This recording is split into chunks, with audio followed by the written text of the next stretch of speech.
සුබ දවසක් වේවා ඔයාලා හැමෝටම. ඉතින් මේ මගේ 9 වෙනි වීඩියෝ එක. අපි කලින් වීඩියෝස් වලදී කතා කරා කොහොමද අපේ වෙබ් පේජ් එකට sign in වෙන්නේ, ඊට පස්සේ sign up වෙන්නේ, ඒ වගේම home page එක ගැන අපි කතා කරා.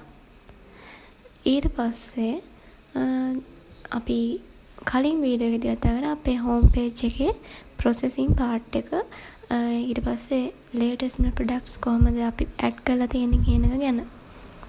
ඉතින් මේ වීඩියෝ එකේදී මම කතා කරන්නේ කොහොමද අපි sign in වුණාට පස්සේ අපේ web page එකෙන් sign out වෙන්නේ කියලා. මම මුලින්ම අපේ website එකට මෙහෙම log වෙනවා. මගේ email address එක මම මෙතනදී මේ විදිහට දෙනවා. ඊට පස්සේ මගේ password එකත් මම මේ විදිහට දෙනවා. දීලා remember me option එකක් දීලා මම sign in වෙනවා. ඊට පස්සේ මේ තියෙන්නේ අපේ home page එක.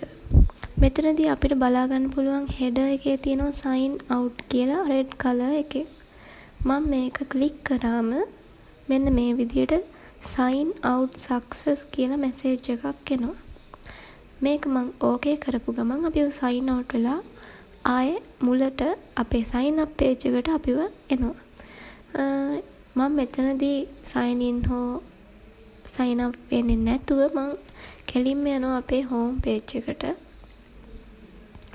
එතකොට අපිට බලා ගන්න පුළුවන් මෙතන sign in or register කියලා තියෙනවා. අපි sign in වෙලා නැහැ නේ තාම. ඒ හින්දා තමයි මෙතන sign in or register කියලා තියෙන්නේ. අපි sign in වුණාට පස්සේ මෙතන අපේ නමත් එක්ක hi කියලා වැටෙනවා. දැන් මම මේක ක්ලික් කරාම මෙතනදී අපි වායේ sign up page එකට යනවා. මම මෙතනින් අපේ account එකට මෙහෙම log වෙලා home page එකට එනවා.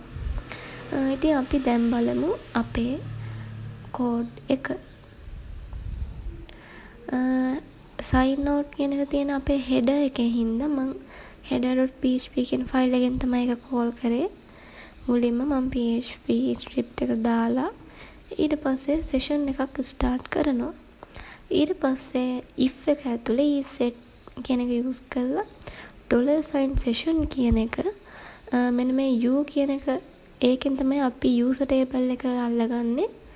ඊට පස්සේ මෙතනදී $data එක assign වෙනවා $session එකේ ඒ කියන්නේ අපේ user table එකේ data වලට.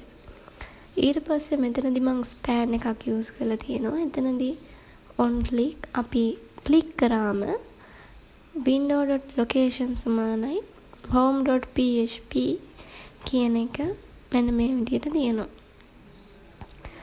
ඊට පස්සේ මෙතන hi කියලා තියෙනවා.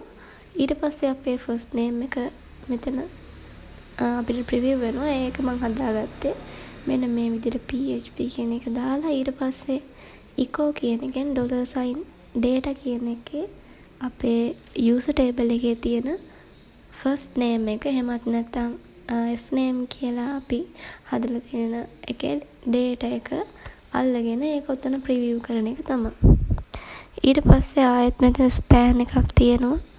ඒකෙදී on click අපි on click කරාම sign out කියන එක කියන්නේ අපි sign out කියන එක click කරාම මෙන්න මේ sign out කියන function එක call වෙලා ඒ අදාළ process එක වෙනවා. ඉතින් අපි බලමු script.js file එකේ මම code කරපු sign out process එකට අදාළ ඒ ටික. ඉතින් මේ තියෙන sign out function එකේ තියෙන code ටික මේකේ ලොකු දෙයක් නැහැ.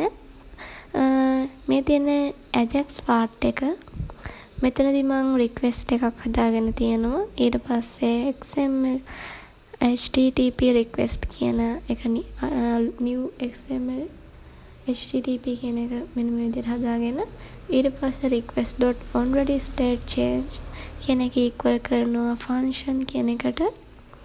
ඊට පස්සේ මෙන්න මේ විදිහට මම if එකක් use කරලා මෙතනදී response එක success ද කියලා බලනවා.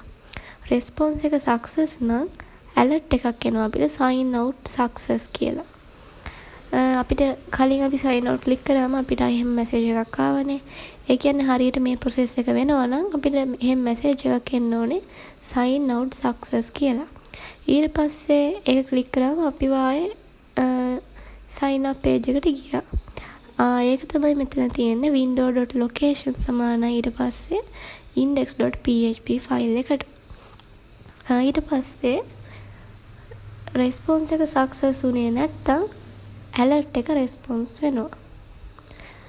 ඊට පස්සේ මෙතනදී මම request එකක් යවලා open කරගන්නවා. මෙතන post method එක තියෙනවා sign out process.php file එක. ඊට පස්සේ request එක මම මෙතනින් send කරලා තියෙනවා. ඊට පස්සේ අපි බලමු අපේ sign out process එකට අදාළ php file එක. මේ තියෙන sign out process.php file එකට අදාළ code ටික මෙතනදී මම මුලින්ම php මෙන්න මේ විදිහට php script එක දාලා ඊට පස්සේ session එකක් start කරලා තියෙනවා. ඊට පස්සේ if එක ඇතුලේ is set brackets $sign session ඊට පස්සේ මෙතන u ඊට පස්සේ ආයෙත් $session u ඊට පස්සේ equal null ඊට පස්සේ මෙතන session එක destroy කියලා තියෙනවා. මේකෙදි වෙන්නේ අපි මේ u කියන්නේ user session එක සහ user table එක මෙතනදී ඒක null නම් ඒ කියන්නේ දැන් අපි sign in වුණාම අපේ data ටික user table එකේ store වෙලානේ තියෙන්නේ. ඊට පස්සේ අපි මෙතනින් sign out වෙද්දී අපේ data ටික ඒත් එක්කම අයින් වෙලා යනවා. ඊට පස්සේ sign out වෙද්දී ඒක අපේ data ටික අයින් වෙනවා කියන්නේ data ටික null වෙනවා. එතකොට session එක destroy වෙනවා. අපි start කරපු session එක අපි sign out වෙනවත් එක්කම destroy වෙනවා. ඊට පස්සේ echo එකක් එනවා success කියලා. session එක destroy වෙනවා කියන්නේ අපේ process එක හරියට වෙලා කියන එක. මොකද session එක start වුණාම තමයි අපේ data ටික add වෙලා එක වෙන්නේ. session එක destroy වුණාම අපේ data ටික අයින් වෙනවා. data ටික අයින් වෙනවා කියන්නේ අපි sign out වෙලා කියන එක. ඊට පස්සේ මම ආයෙත් header.php file එකට යනවා.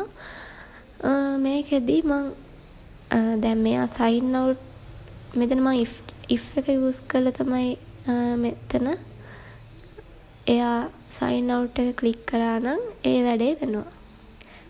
එතකොට එයා sign out වෙනවා එයා log වෙලා ඉන්න එපා. log වුණාට පස්සේ තමයි එයාට sign out කියලා පෙන්නන්නේ. ඒ කියන්නේ එයා log වෙලා නැත්තම් එයාට පෙන්නන්නේ sign in or register කියන එක. අපි sign out වෙලා ආයේ home page එකට ගිහින් බැලුවම අපිට කලිනුත් පෙන්නුවේ. ආයෙත් පෙන්නන්න. මේ තියෙන්නේ අපි email and password දීලා sign in වුණාට පස්සේ අපිට පුළුවන් sign out වෙන්න.